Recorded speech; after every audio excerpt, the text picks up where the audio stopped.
Pero por lo que has dicho, lo de Évole no salió bien. A pesar de tus buenas intenciones y tus buenos A ver, tu deseo. Yo en ese momento... Fue la primera entrevista que me hicieron, ¿vale? Y yo no tenía vara de medir. Yo solo recuerdo que estaba... Si fueses ahora sería otra cosa. Sí, claro. Ya. No, ahora sería en directo. O sea, no, ahora me negaría con él a hacerlo como lo estamos haciendo tú y yo. O sea, para que luego pueda hacer copiar, pegar y todo lo que hizo, ¿no? Pero... claro, yo... Lo único que me acuerdo es que estaba acojonadísimo, no lo siguiente, pero acojonadísimo. Además, estaba tan cagado que no sé por qué me bebí 3 Red Bulls. Error, craso error. Pero errorcísimo. Estaba súper nervioso. Pero error enorme. O sea, el cerebro me iba a 1000 por hora teniéndolo delante. Aparte, claro, tú llegas... Es que una cosa es como imaginas tú las cosas en la cabeza y otra es la realidad. La realidad siempre te da un bofetón, siempre. O sea, da igual lo calculador que seas, lo previsor que seas, la realidad siempre te da un bofetón a mano abierta. Y en el momento que entré, que veo un montonazo de gente, focos como estos por todos lados. Claro, ahora el foco ni lo veo, me la suda, pero en aquel momento los focos, las cámaras, que son cámaras así de grandes. La primera vez que dabas la cara. Sí, la primera vez que veo a Jordi. Claro. Que Jordi impresiona, ¿sabes? Joder, es Jordi Évole, un tío que acababa de entrevistar a Maduro. Hacía nada. Sí. ¿Qué cojones estoy haciendo yo aquí si yo no soy nadie, tío? En plan, esto no puede estar pasando. Y hubo montonazos de veces que dije, me piro. He hecho a correr y aquí no me coge nadie, tío. Pero al final me contenía, me agarraba a la silla y decía, me tengo que quedar, tío, tengo que hacerlo. Y la entrevista en realidad fue bien. O sea, yo sentí que había sido una mierda, pero por mi culpa. Porque pues, por el tema del Red Bull, los nervios, tal, me explicaba. Yo tenía la impresión de que me estaba explicando como el culo. Luego parece ser que no. Que la gente desde fuera me dijo, oh, la verdad es que muy bien, no sé qué. También ellos hicieron un trabajo de edición de la hostia. Pero de edición de la hostia quiero decir, pues seleccionando las partes donde yo explicaba mejor las movidas y mutilando las que igual me enredaba un poco, ¿no? Pero es que luego hubo un episodio muy turbio, tío, muy turbio, que, o sea, si lo hubieran dejado ahí, yo de Jordi Évole diría, pues, joder, fue el primero que me dio una oportunidad, la verdad es que muy guay. Bueno, ahí ya, en función de cómo te gustan las entrevistas o de lo que te quisieras escarbar, pues podrías decir que fue un poco sensacionalista o no. Eso ya depende de gustos de cada uno. Pero, bueno, pues una entrevista. Y la verdad, también es que de ahí me empezaron a llamar de bastantes sitios, ¿no?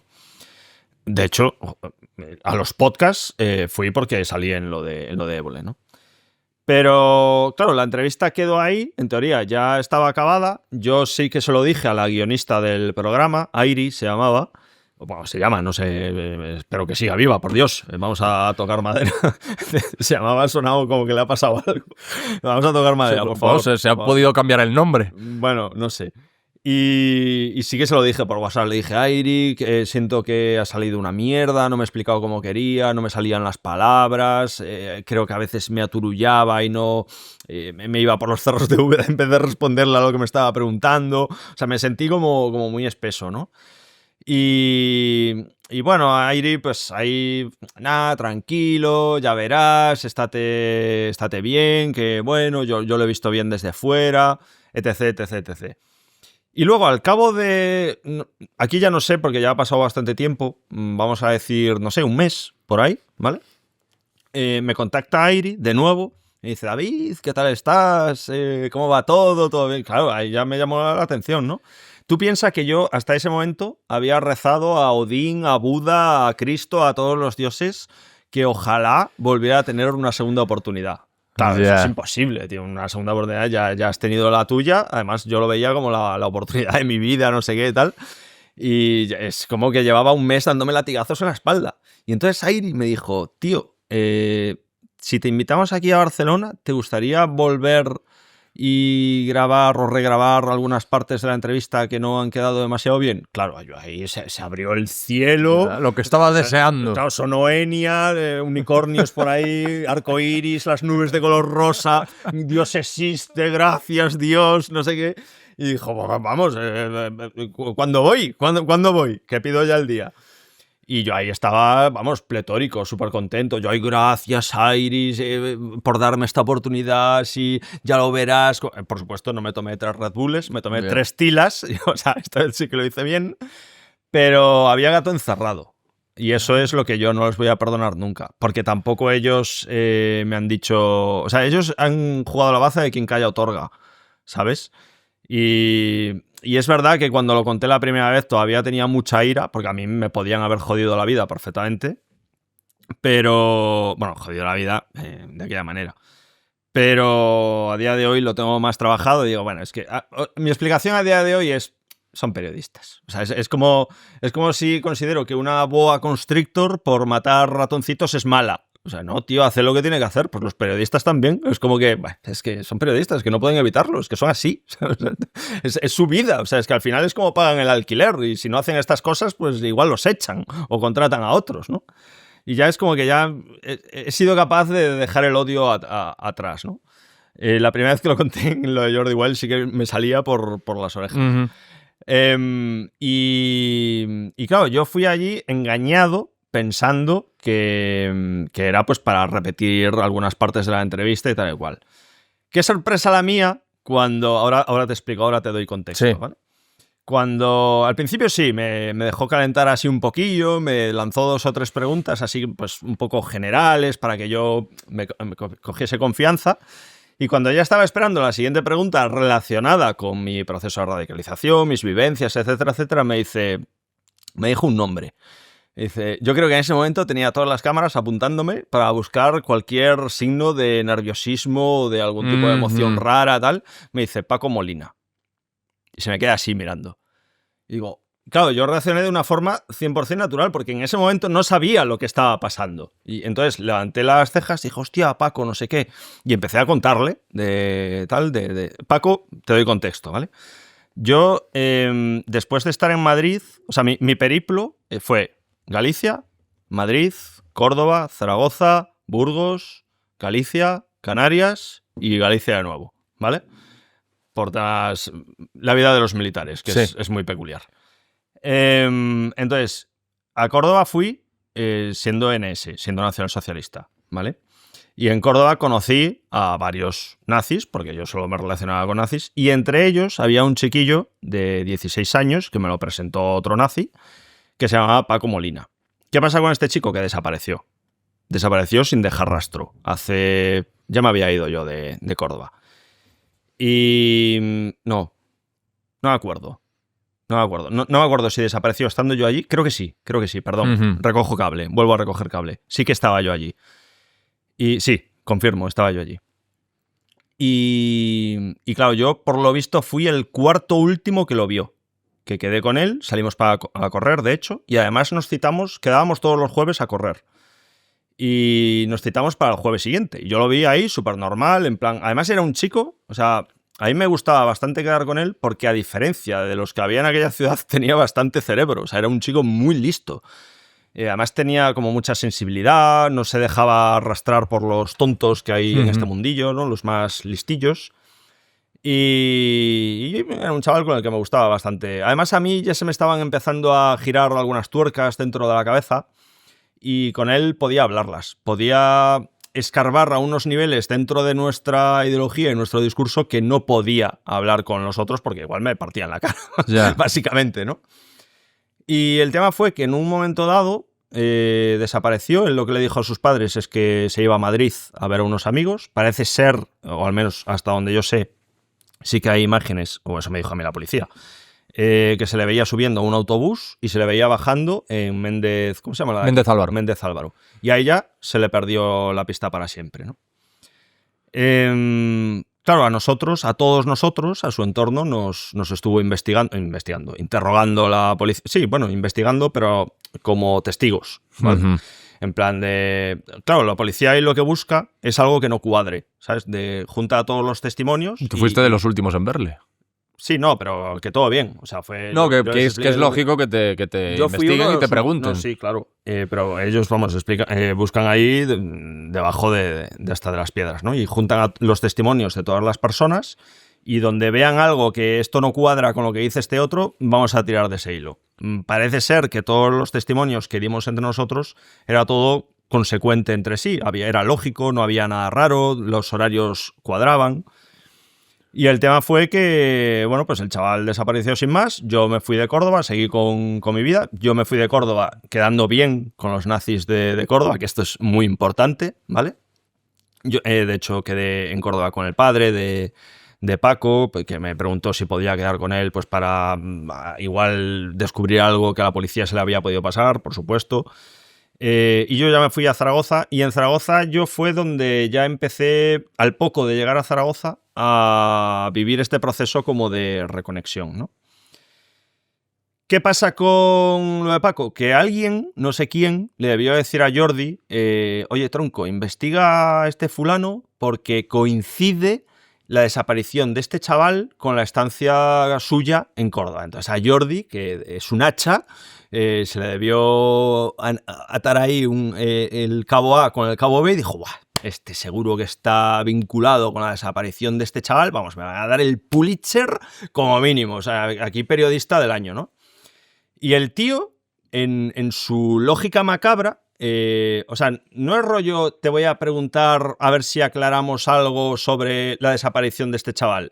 Este, en su lógica perversa, ya había decidido que yo estaba vinculado a la desaparición de alguna forma de este chico. O sea, ya partía, yo ya se lo notaba, además me di cuenta muy rápido de que era como demasiado insistente en las preguntas que me hacía de Paco, y además insistente en el sentido de preguntarme cosas que ya me había preguntado.